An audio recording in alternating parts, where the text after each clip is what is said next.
Let us move on to our next questioner at the microphone over there. Mr. Edelman. Welcome to America, Mr. Mandela. I'm Ken Edelman.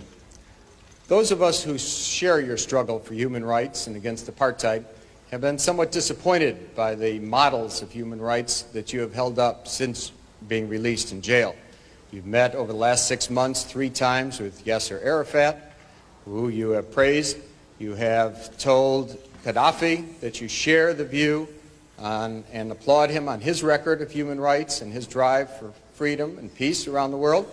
And you have praised Fidel Castro as a leader of human rights and said that Cuba was one of the countries that's head and shoulders above all other countries in human rights, despite the fact that documents at the United Nations and elsewhere show that Cuba is one of the worst.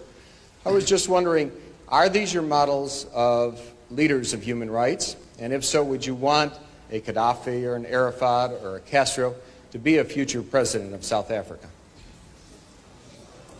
One of the mistakes which some political analysts make is to think that their enemies should be our enemies.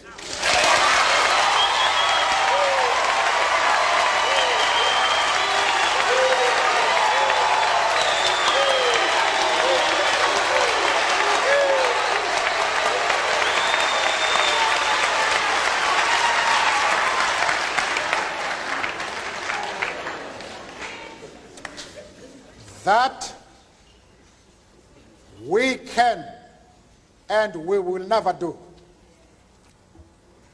We have our own struggle which we are conducting.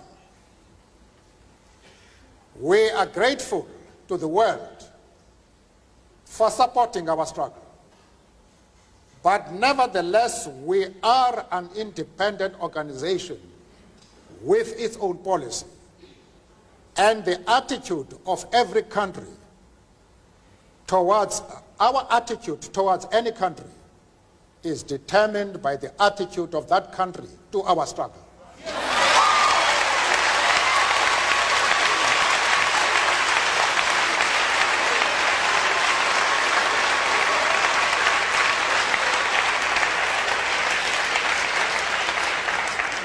Yasser Arafat, Colonel Gaddafi, Fidel Castro support our struggle to the hilt.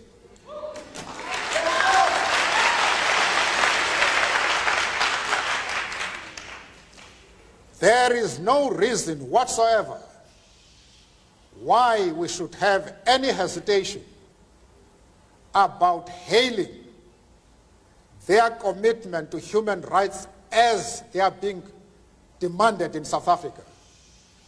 Our attitude is based solely on the fact that they fully support the anti-apartheid struggle. They do not support it only in rhetoric. They are placing resources at our disposal for us to win the struggle.